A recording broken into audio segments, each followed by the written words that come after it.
Il y a quelques jours, j'étais en train de scroller sur mon téléphone comme bon nombre d'entre vous et je suis tombée sur une vidéo de Oliver Actu qui nous présentait un appartement Airbnb qu'il propose à la location et qui a été littéralement retourné par un de ses locataires. Bien entendu, je vous invite à regarder sa vidéo au complet, mais en attendant, voici quelques extraits et vous en jugerez par vous-même. Mais avant tout, pensez à vous abonner à ma chaîne pour tous mes conseils sur le logement. Ce qui est fou, c'est quand un client il part avec la volonté de vous nuire.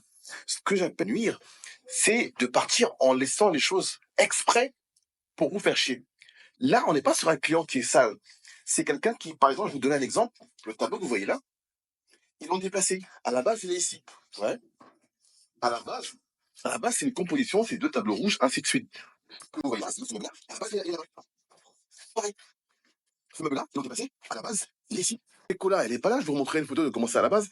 C'est de partir, vous voyez, qui part en disant je vais foutre la merde pour faire chier le mec, quoi. J'insiste, mais allez voir sa vidéo, ça vaut le détour. Dans une de mes récentes vidéos, je vous parle des règlements intérieurs pour les locations courte durée. Et bien dans cette situation, on voit précisément quel est l'intérêt d'avoir un règlement intérieur qui soit clair et précis, notamment concernant le mobilier et la décoration du logement. En gros, j'espère qu'Oliver a pu faire jouer son règlement intérieur pour faire non seulement une retenue sur caution, mais aussi demander une compensation pour la gêne occasionnée. Ce qui m'a choqué dans cette vidéo, pour ceux qui ne l'auraient pas encore vu, c'est que ce locataire s'est permis de l'appeler à 2 reprises, respectivement à 2h et 4h du matin, pour des raisons qui, d'apparence, ne sont pas si urgentes. La première fois qu'il l'a appelé, c'était au sujet de la télé qui n'était plus connectée et donc il ne pouvait pas accéder à YouTube. Et le deuxième appel, il concernait l'impossibilité pour le locataire de déplier le canapé qui était dans le salon. Et ben oui,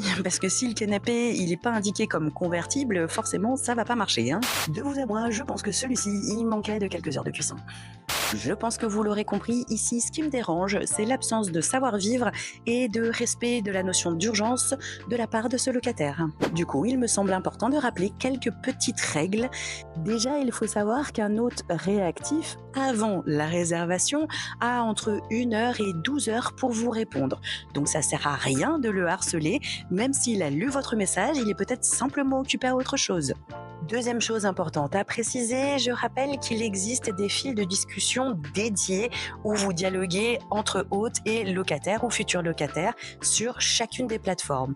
Il est donc important de l'utiliser. Vous pouvez soit écrire, soit directement appeler l'hôte ou le locataire.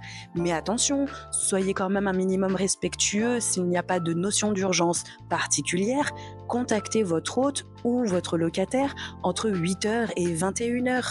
Bien entendu, si vous êtes locataire et que vous avez prévu d'arriver très tard dans un logement, il est important de prévenir votre hôte.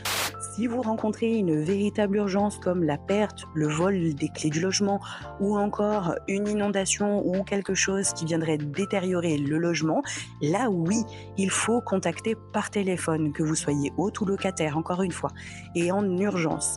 Il n'y a pas d'horaire à respecter pour le coup. En revanche, si la personne ne décroche pas, à ce moment-là, il ne faudra pas la harceler, mais directement appeler le service client de la plateforme qui pourra vous donner la marche à suivre. Certains propriétaires de logements qui mettent en location courte durée font parfois aussi appel à des services de conciergerie qui gèrent pour eux la location de leur logement. Et normalement, ces conciergeries, vous pouvez les joindre 24 heures sur 24, 7 jours sur 7. Alors, en cas d'urgence, n'hésitez surtout pas. Bon, je suis fière de moi, j'ai réussi à faire ma vidéo coup de gueule avec le sourire. J'espère aussi que cette vidéo vous a rappelé de super anecdotes à vous raconter en commentaire. En attendant, et comme d'habitude, n'oubliez pas de vous abonner, de liker et de partager cette vidéo si elle vous a été utile.